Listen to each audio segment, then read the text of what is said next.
Happy Wednesday. We're coming to you a day earlier here on HuskerOnline Headlines. Hi, Sean Callahan, Steve Sipple. I dressed up for the show, and Steve Sipple, you did not. I'm Steve Sipple. No, full disclosure, like I had Big Red wrap up. We taped a show, so I didn't have time to change. And Sean, if I showed up with a suit coat on, you'd think I was losing my mind. you would. Are you in a midlife crisis? Are you in a late life crisis? Are you in an all life crisis? I've not even seen you in a suit ever. Probably not. No funerals together, apparently. All you have is probably your old first communion suit. That's about it. Come on. All right, let's get into the show. Welcome to Husker on the Headlines. This holiday edition, this great Wednesday before Thanksgiving, one of the best times of the year to get together with family and friends before we cut some turkey and play football on Friday. But let's get into it, guys. We got Iowa, Nebraska, Black Friday, 11 a.m. on CBS. Let's get into headline number one. Okay. Bowl eligibility is on the line. How big is this game for Nebraska, Steve Sipple, on Black Friday? Yeah, I don't want to make it sound like it'd be the end of the world if they lost, but it would sure be a boost for a lot of people. If Nebraska were able to win, it would boost spirits of fans. I do think it helps recruiting when you go talk to players and you can point to tangible evidence of progress. I do believe there's progress in the program regardless of the result on Friday. I do think there's progress in the program, but man, it'd be nice to see something tangible that you can grab onto. Rule was eloquent this week in talking about why it's important for the program. And he mentioned a lot of young players, Bryce Turner, Jeremiah Charles, and Shake Shack, say his name, Sean. Jason Machachek. Yeah, guys like that you could use. Well, everybody can use the practices, but particularly those young guys who have redshirted, kind of gives them a chance to shine. And Sean, come on, this is where your experience comes in. He covered the program for a long time when bowls were just a part of the program. That was just a part of the program. You know, you're going to a bowl. You need to get back to that. Yeah, it's the longest drought in Power 5 football right now. Nebraska. Remember that though, when Nebraska, it was just part of the Nebraska football experience to go to a bowl. I remember a time when going to the Holiday Bowl or the Alamo Bowl was a disappointment. Yep. Those are nice bowls. And now you'd kill to go to those bowls. Yeah, they're beautiful bowls. But you covered them. You think about those practices. We were there. Those were intense. I mean, it was different because they weren't getting ready for a game that week, but they could get, remember, Sean, they get those young guys involved. And again, it's not a game week, so it's a little different approach, and it felt different, but it was really important. And a Matt Rule Bowl month will be well laid out, structured. But yeah, there's a lot of things about this game with Iowa. I mean, when you just delve into the numbers, that just kind of get your attention. I mean, Nebraska hasn't beaten the Hawkeyes since 2011 in Lincoln. 2011. Oh, in Lincoln. Oh, in Lincoln. Yeah, 2011. The Rex Burkhead 38 carry game. Yeah, was the last. And they beat him the next year too in Iowa. And then Rex Burkhead came off the bench off injury, and it was a 13-7 win. In the coldest game I think I've been a part of. But the 2011 game, that was a 20-7 win. And I'm not looking at notes here. I'm just going off memory here because I just have weird knowledge. You have a strange, where Burkhead broke that record. Kyler Reed had a nice catch in that game. But at that time of the rivalry, you're like, man, Nebraska is way ahead of Iowa. Like you didn't even take them serious. Like, I mean, I think when Iowa and Nebraska formed the Heroes Trophy, like nobody really took it serious. Like they're like, no, they didn't. Because they didn't. The thought in 2011 was Nebraska was far ahead of Iowa, and they were, and it turned when Sean Eichhorst made those comments when Bo Pelini beat Iowa. What comments to go 9-3? He said he didn't put any weight into the win over Iowa because he had a measure where Iowa was at as a program, and it's not very good. Yeah. And then from that point on, Iowa has absolutely dominated this series. Nebraska at one point held a 3-1 lead in the Heroes Trophy. It's now 8-4 Iowa. Yeah, they took it over. Iowa has won 7 of the last 8 in this series. Yeah, it was an important win last year for Nebraska. It was. It would have been an 8-year slide. Right. 8-year slide. And really, I think you got to keep reminding yourself this year that Nebraska just beat them last year. Don't put Iowa on too high of a pedestal. Nebraska just beat them last year on their home field. It can happen again. One, Frost almost beat him every year. Yeah. I mean, it was literally like a one-score loss, one-play game where they had him on the ropes. But there's just something about this Iowa game this year with what's going on with the Ferentzes and their future, where Iowa's at, the way they play. It's a good matchup for Nebraska. Yeah, and it is a big game because of this headline, bowl eligibility. You don't want to have that streak, that bowl-less streak hanging over your head. And I just think it'd be fun for everybody. And you listen, for our readers, you get a chance to keep reading about this team pushing forward in bowl preparation. It almost seems like, God, it's been so long, you almost kind of forget how we do it. But the biggest thing I really appreciate what you've said the most is I'd like to see how Rule operates in a bowl season, in a bowl setting, how structured it would be, what comes out of it. I'd love to have to cover that. Back to Iowa. Will Kirk Ferentz be coaching the Hawkeyes in Iowa City next year when Nebraska's there?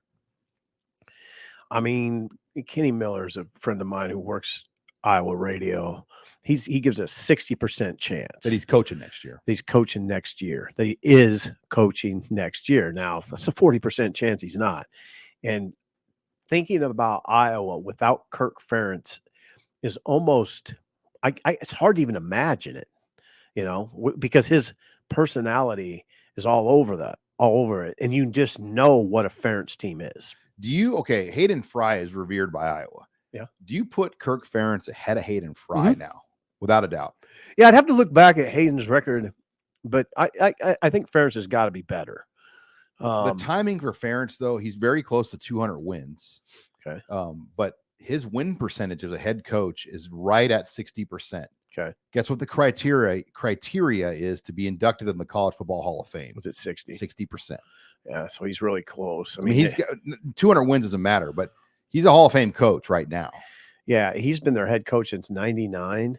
I really just tip my cap to a head coach that's lasted that long. I mean, that's a really rare. Remember that 99 game, just how bad Iowa was when they came to Lincoln? Yeah, I do remember in the Big 12 days. Yeah, in the Big 12 days. Yeah, they were.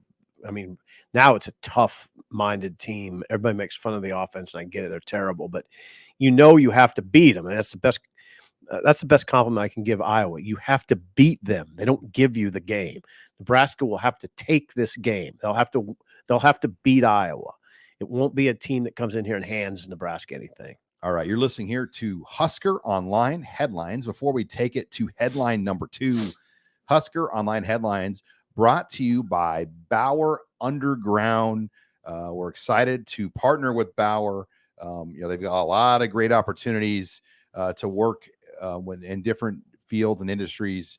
Check out BauerUnderground.com to learn more about their career opportunities. They offer competitive pay, employer-paid health insurance, dental, disability, vision, life insurance, 401k match, new top-of-the-line equipment, a clothing allowance.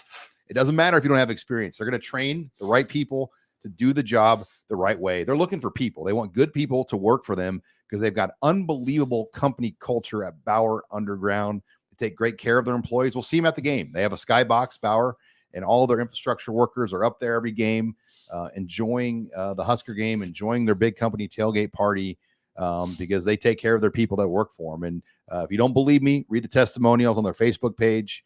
Lots of positive, great feedback about their company culture at Bauer, and they've got opportunities all across Nebraska.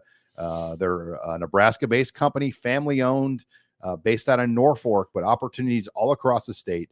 Check them out online at BauerUnderground.com to come start your new career today. Thank you to Bauer Underground for sponsoring us here on Husker Online Headlines.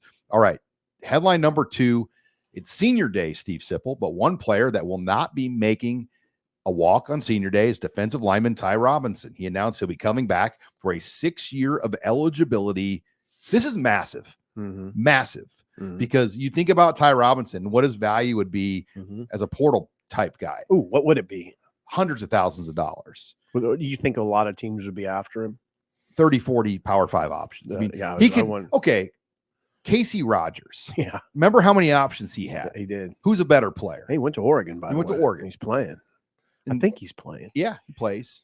But Ty Robinson, Yeah, Ty's bigger, better player. Bigger, better would have player. legit SEC, you name it, type teams on him. Jeez.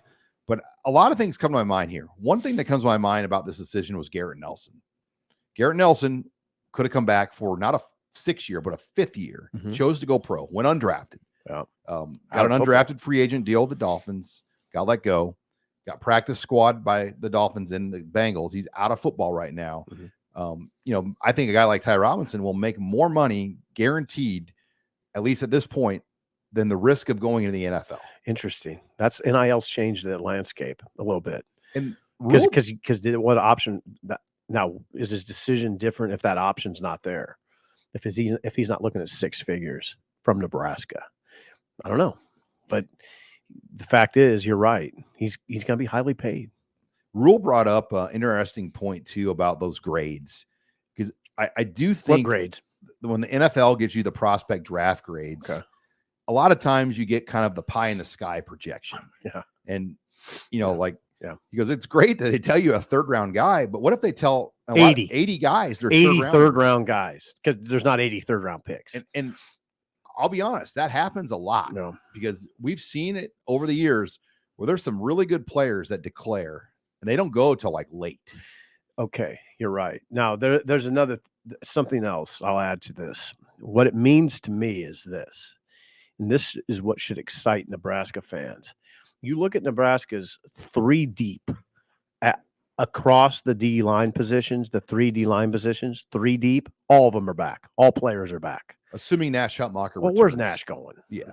I mean, He's got to do another Polar Bear commercial. yeah. I mean, maybe enough. I don't. No, I mean, yeah. I think it's a similar situation here. If Ty Robinson's not going pro, Nash Hutmacher should not. Right. Well, and probably won't. Isaac Gifford, you would think, comes back. Yeah, but stay up front. Stay up front. All those guys are back. Look at the 3 deep that Nebraska puts out right now. All of them are back. That's 9 guys. And They're think all if they back. hold on to Carlon Jones. Oh God, you add Carlon Jones to guys like Ty and Nash and Jamari Butler and Cameron Lenhart and that new kid from Iowa, James Williams, that they're playing as a pass rusher, just on and on. Blaze Gunnerson. You have a lot up front right now. Carlon Jones was one of the leaders in Texas in sacks, the whole state, and they play a high level. Yeah, see, I really applaud Nebraska for fortifying the bigs up front on defense and really up front on offense too. We don't remember. Hey, remember what Frost said after it was the game in Iowa City that they lost. It might have been 218 or 219.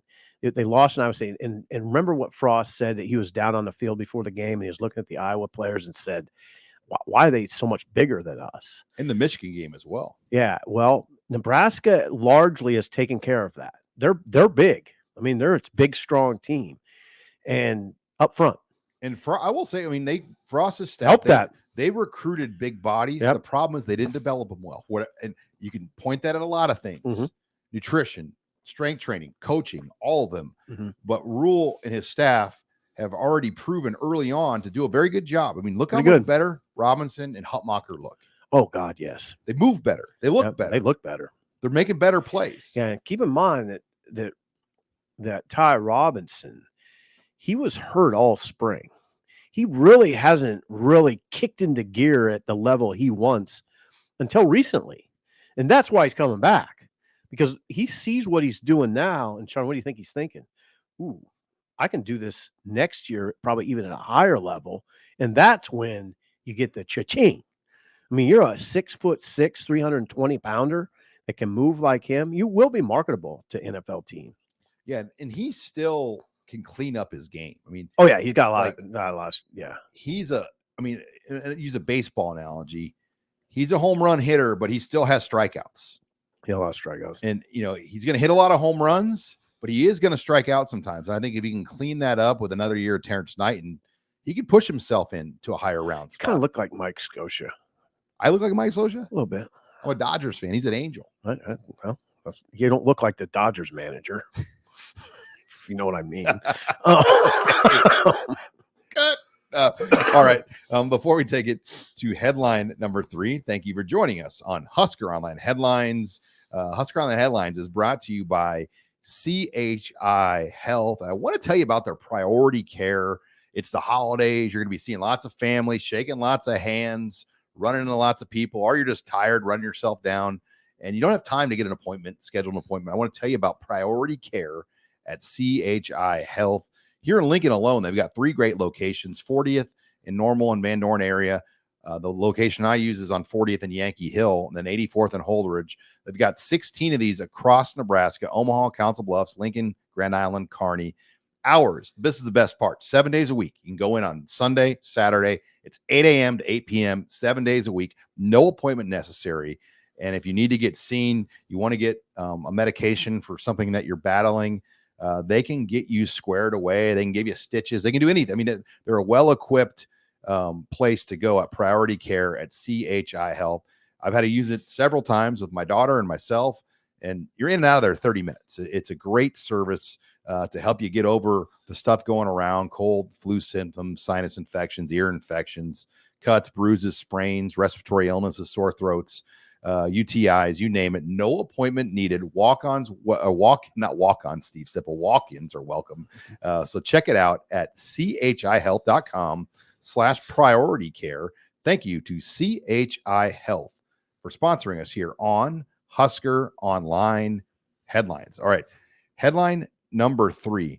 Can Chuba Purdy give Nebraska another quality start? What do you say, Steve? Yeah, why not? I mean, I thought that was a big opportunity in Madison, Wisconsin for growth, and I think he took advantage of it. Any coach will tell you. I almost hesitate to say it because it's cliche, but the game experience is where you get the most growth. God, think about Sean. He had to prepare all last week. The preparation was critical, and then he had to go out and execute on the road against a program that's been traditionally tough. It's down, but it's a traditionally tough program, and he did well. He acquitted himself well. He took care of the ball. That's the big thing. Took care of the ball, and Satterfield said this week that they said this. It's gotten ridiculous. It's got to stop, and you know what? He put a stop to it. Threw an interception on the last play of the game. Had to throw it though there. Yeah, so I applaud him for that. Plus, he gives you the big play. He gives you the big play element, obviously. This is what I liked about Chuba. He was 11 of 12 on his throws that traveled 10 yards or less. Good. And he made them look good. I mean, there was rhythm, there was pace to it. Yep. It did. He ran the show pretty well. Because we've seen the short throws where there wasn't a lot of rhythm or pace or timing to it. It just feels discombobulated. Yeah. And I think with Chuba, he has a good sense and touch to the game. And he should.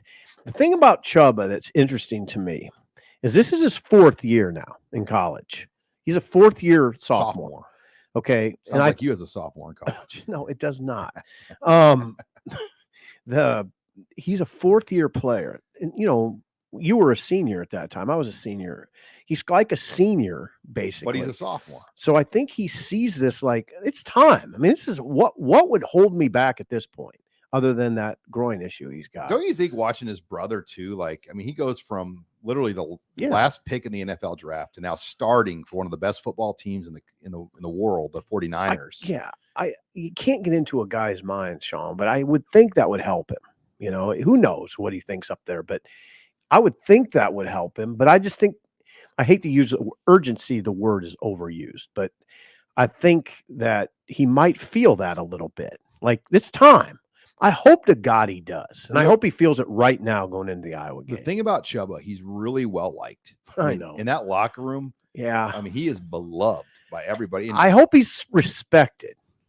I mean, that's what. Are you worried he's like kind of a little goofy? No, I'm not worried about it. Well-liked doesn't mean that much to me. Respected means everything to me. Yeah, you make a good point because you can work around people that are well-liked in the office, but they may not be respected. Right.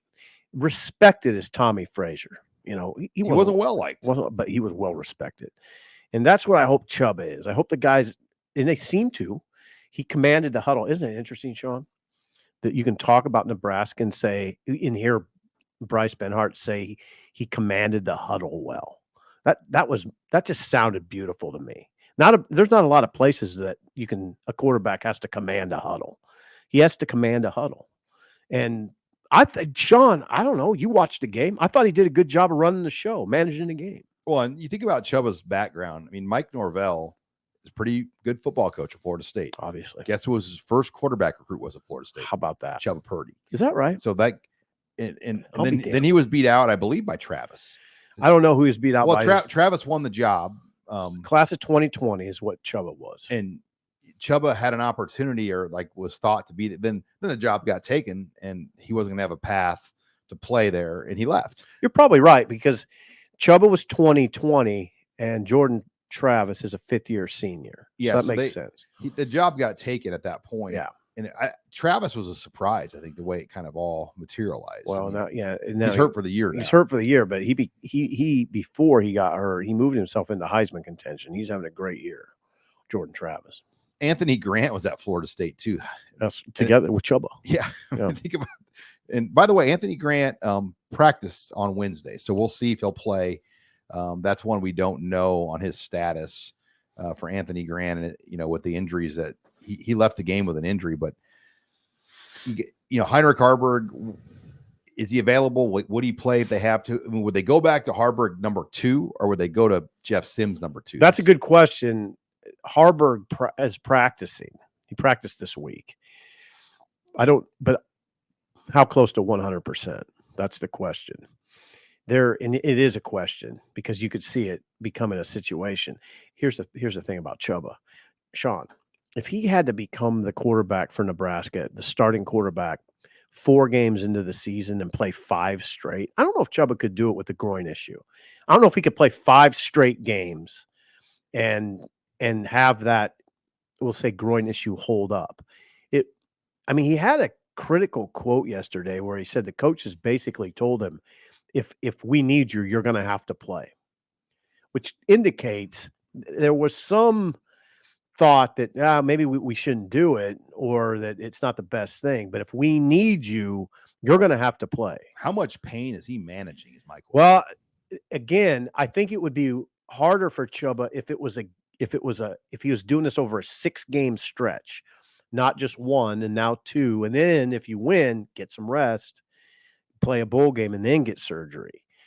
But it's worked out pretty well. But now the one thing to watch on Friday, Sean, is how is his speed? How is his movement as the game goes along? And Iowa's going to hit you. Oh God, yeah, they hit you. I mean, they basically play with sledgehammers. Yeah, they really can brutalize you. And they don't miss tackles. No, not very often. And they don't give up big plays. No, and a lot of this is directly related to Phil Parker, who's the 12th year defensive coordinator. And anybody who knows anything about the Iowa program knows Phil Parker's a tough dude. Played for Nick Saban at Michigan State. Parker was a 3-time All Big Ten defensive back. He's fundamentally sound, and that defense still reflects Phil Parker. Tough-minded. They don't make many mistakes, and they don't give up too many big plays, which is weird. That's why last year was weird, right? Well, and they gave up big plays. The fastest receiver in the NFL Combine last year. People forget Trey Palmer. Yep. And he made it look like that. And he's an anomaly. I mean, he could beat your scheme. Speed beats scheme. I know, but he's rare. There are not many receivers that could do that what Palmer Purdue did. game, like with Palmer last year. Oh, that was an eye opener. It freaked me out. Yeah, me too. It did. The ease with which he would run by. I don't care. There were bad corners at Purdue, but they were still Big Ten corners, and he ran by them like they were 9th graders. He did. Like they were 9th graders. I said, "What did you say to that guy?" He goes, "I said, dude, you suck." Well, they weren't good. I mean, Purdue did have an issue at corner, but man, that was embarrassing. All right, before we get, you don't have Palmer now, though. You don't have it. Before we get into headline number 4, thank you for joining us here on this Thanksgiving edition of Husker Online Headlines. We're brought to you by Caldera Lab men's skincare regimen, and been using Caldera Lab all season. It is an easy to use 3-step product. You put it on in the morning. You put some under your eyes. You feel fresh. You feel good.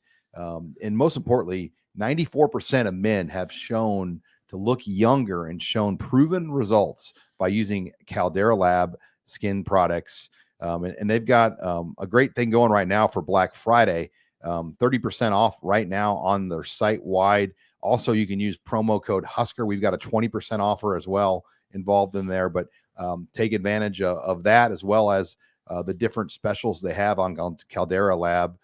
Taking care of your face is so important. It helps you look younger. You don't want you go to your holiday parties and say, man, Steve really aged this last year. Yeah, because I work for you. Yeah, that's true. Well, you don't want me to look too good, Sean, Hey, but I might try the cream. You push me hard too, old man. But thanks to Caldera Lab for sponsoring us on the Husker Online show. All right, before we take it into the next headline here, headline number 4, what will next week bring for Matt Rule and Nebraska, particularly on the transfer portal front? Yeah. I could tell your eyes are like, where's Sean going with this one? Yeah, interesting. But next week, they will have their preliminary meetings with players. Matt Rule will sit down with every single player on the roster, discuss their season, discuss their role, discuss their outlooks and their futures. And at that point, some of those guys might make a decision to enter the transfer portal. It's going to be one of those weeks where I do think we're going to get a surprise. Okay. Did you know anything? No, I don't know anything, but I'm just saying how these typically have gone. Mm-hmm. I mean, go back to a year You're ago, right. like out of the blue, Jamari Butler went in the portal. Out of the blue, Ernest Hausman went in the portal. Now Butler came back. Yeah, but you're right though. Hausman was a big surprise. It was a big surprise.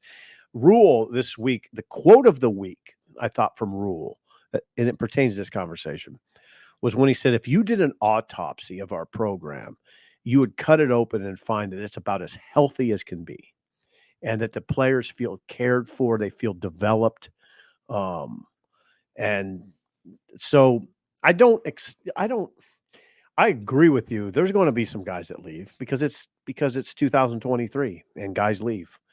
And sometimes you don't know why, but I don't think there'll be any kind of strange exodus where we're pondering up here in the offices. Oh God, is this program in trouble, or is there something that we're not seeing? I don't think we're going to see anything like that. There's a few that have my attention. I mean, Jeff Sims. Yeah. How's that going to play out? Right. Yeah. Right. Now we don't know. The one thing we don't know is if he's graduated or if he's graduating. He can't transfer again if he doesn't graduate. He's transferred once. If you graduate, you can transfer again. And he was Rule's recruit. I think there'd be some leeway if Matt Rule didn't bring in the player. But if you come in under Rule, there's not that head coach exception rule. Oh, okay. But everybody else that's a former recruit, Matt Rule can make a decision on them if they want to stay at Nebraska as a student or enter the portal. I'm glad you went to quarterback because that's where all these conversations have to start. And will they court and pursue a quarterback in the portal? I think most people think yes, but what if Chuba Purdy plays really well and all of a sudden that could spook off somebody? It could. I mean, as we have this conversation, I don't want to repeat myself, but who's available in the portal and can Nebraska get that person? Are they available to Nebraska? First of all, we don't know that. So I don't know what that picture is going to look like. Chuba can change the conversation for sure with a strong performance against Iowa. And if they win a strong performance, well, I mean, the bowl game would affect it too, but Sean, what the best case scenario is in my mind? That you keep all of these guys in the program, Sims, Harburg, Purdy, but you go out and get another guy. And you say, guys, we brought this guy in to compete, maybe compete for your job, but it's a competition and it's not going to be like last spring where what happened? It was Jeff Sims. The job was given to him, right? That's my recollection. There was no competition. I mean, right. I just don't think that's going to happen again. I don't think that'll happen again. I'll say this. It was given to Sims because Casey Thompson couldn't go through spring ball. Right. Logan Smothers couldn't go through spring ball. Right. Chuba Purdy was kind of battling some stuff, right? Was he a little limited in the spring? Sure, he too? was. No, he was limited. He didn't practice hardly. I mean, I don't think he practiced at there all. really Sean. wasn't a competition to be staged in the spring. No, we thought. Remember going into the spring. So last winter, my scenario was bring in Sims and compete with Casey. And remember Charles Thompson, Casey's dad, said, bring it on. We know they're bringing in a guy. We're fine with it. Remember that conversation? And then it never materialized. Well, it never materialized because Casey was hurt, right? Couldn't practice. But they said, well, he's going to get healthy, and then the competition will occur in August. But it just never materialized because Casey transferred. Yeah. And he probably got the impression that it's Sims. Yeah, Casey obviously probably wanted a few assurances that he'd at least get a look. Yeah, a legit competition. And I don't think he had those assurances. Right. That there was at least going to be an opportunity. But what we now know is Sims is a much better thrower than Sims or Thompson. Excuse me. Yeah. Sorry, yeah, Thompson takes is a much better thrower. Now Sims can run. Yeah, but Thompson, his decision making, his reads. I don't think you can compare the two. Oh, and I know what the comments are going to be. Why are you guys suggesting that Sims should be back? I mean, they brought him here. I'm not suggesting that he would be the front runner. I'm suggesting you just be part of the fray and have a chance to compete. But I think the best case scenario is to have all of them back, but go get a viable option out of the portal if one presents himself and is willing to play ball with Nebraska. That's what I'd say. All right. Competition, Sean. Before we take it to headline number 5, Husker Online Headlines is brought to you by Underdog Fantasy. We decided to partner with Underdog Fantasy. It's super easy to use. It's an app that you can just get right out of the App Store, and you pick 2 of your 5 favorite players and their stat lines, and you simply say over or under. Is this quarterback going to have more than 2 touchdowns or less? Over or under? Rushing yards, total touchdowns, you name it. They've got a stat. You could do Patrick Mahomes, Travis Kelce, college players, NBA players, college basketball. There are so many fun ways to mix and match. If you go 5 for 5 on your picks, you can win 20 times your money on Underdog Fantasy. We've got a great promo and special as well for our Husker Online users. Simply use promo code Husker, and they will deposit match your first deposit of up to $100. That's promo code Husker at UnderdogFantasy.com to get that first deposit match double of up to $100. You must be 18 and present in a state where Underdog Fantasy operates. Terms apply. Concerned with your play? Call 800-522-4700 or visit www.ncpgambling.org. Thank you to Underdog Fantasy for sponsoring us here on Husker Online Headlines. All right, final headline, Steve Sipple. It's a big weekend in the Big Ten Conference. And let's start with, quote, the game, as Ohio State and Michigan will play in a 2-3 matchup. The winner will get a play for the Big Ten Championship against Iowa a week from Saturday in Indianapolis. Heading into this game, the Wolverines are slight favorites. Do you like Michigan in this game, Steve Sipple? Yeah, I really do. I really do like Michigan. And full disclosure, I haven't seen a lot of Ohio State this year, but I've seen a lot of Michigan. I do like them. I do wonder. There's a couple things I wonder. Of course, you wonder about the distraction, the ongoing distraction, how that can wear on them, on the Wolverines mentally. You know what else I wonder, Sean? Michigan has not had to lean on JJ McCarthy, to make a lot of plays this year because they just flex and their muscle and run, and they just don't need him to make downfield throws. They did need him last week against Maryland, and he looked a little shaky, right? Now, if they're in a dogfight against Ohio State, can McCarthy make the necessary throws? I wouldn't worry about that enough that I would pick Ohio State, because I don't think Kyle McCord, this is the bottom line, Sean, then I'll let you take it over. Here's the bottom line. I've seen enough of McCord that I don't believe he can go to Ann Arbor and win a game against the Michigan defense. Too tough. I don't think McCord has the goods to win this type of game. I don't. And no Jim Harbaugh. He'll be out for the 3rd consecutive game, so he will not have coached the Wolverines for 6 of their 12 games this season. Yeah, that's embarrassing. It is. Let's just call it what it is. I love Jim. I do. You know that. He's funny. He's quirky. He's smart. He's a great football man. But that's embarrassing. I honestly was really hoping to see the Harbaugh Ryan Day handshake. I know. Maybe. Oh yeah, 100. I mean, that would have gotten. Oh God, that would be. I don't know. I mean, Jim Harbaugh though, he can just turn it off and get pretty cold and just zoom right by you. Like he's a Day is not shy though. I mean, no. he called out Lou Holtz. Yeah, these are tough dudes. Ryan Day called out Lou Holtz for comments that he made on College Game Day. You think he's not going to have words for Jim Harbaugh? Yeah, it really sucks, really, for the broadcast that Harbaugh's not there. It does. You're missing a lot there, but it's must-see TV. But I just go back to I just don't think McCord is ready to go into Ann Arbor and win a game of this magnitude. That television rating, I'm going to be what that draws. I mean, we heard all about what Deion Sanders and what Colorado was getting this year earlier. I mean, this is going to trump anything we've seen all year. I would think so. Oh yeah, it's must-see TV. It's on Fox, big noon. It's been branded and marketed. It's 2 11-0 teams. There's a lot there to get you excited about this game. There's 8 teams bowl eligible in the Big Ten. 8 right now. There's 3 that will play for it, and all 3 have a chance. Obviously, Nebraska and Iowa. Nebraska has got to get to 6 wins. Minnesota has to beat Wisconsin to get to 6 wins. Brett Bielema and Illinois have to beat Northwestern to get to 6 wins. I mean, I think there's a likelihood all those things could happen. Yeah, it could. The Wisconsin Minnesota games in Minneapolis. It strikes me as a toss-up game, but yeah, they could. Minnesota could. Yeah, I mean, Minnesota could win the game. Illinois, Northwestern, isn't that just a toss-up game to you? Just literally a toss-up game. I give the edge to Illinois.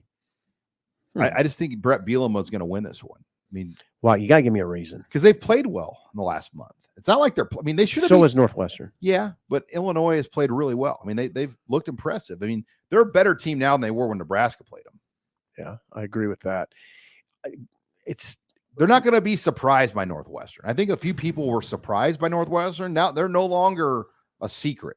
Mm-hmm. Like Illinois is going to have Northwestern's not going to they're not going to look past these guys. No, Nebraska caught a big break when it didn't get Ben Bryant. Northwestern's starting quarterback was hurt against Nebraska. His return clearly boosted them. Not that Brendan Sullivan's bad. I mean, Brendan Sullivan beat Maryland. I mean, he's pretty good himself, but Bryant takes them up another level.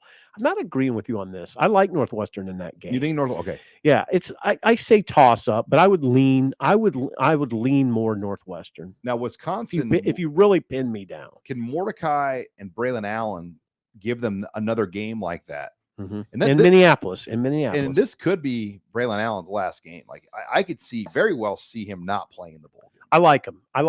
If Allen is playing 20 carry Braylon Allen. Yeah, I will tell you that Wisconsin has a distinct advantage at quarterback, and Allen will be the best player on the field. Mordecai was a lot better than I was expecting.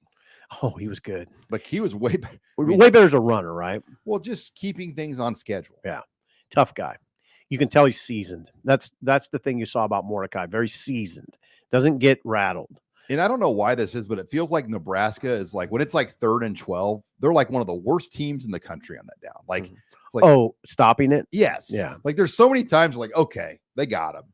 And the blitz gets picked up or they play coverage and quarterback gets it out. Yeah. And those 3rd and longs tend to get Nebraska. I don't know why that is. Yeah. Mordecai, he didn't kill Nebraska with his legs, but he hurt him bad at key times. That's what happened. Yeah, there'll be a lot there. And, we don't know. I get asked all the time, will Nebraska make a bowl at 5-7? It doesn't seem likely. I don't even want to address it. Very much a long shot. Yeah, I mean, I think enough teams have kind of gotten to 6. Yeah.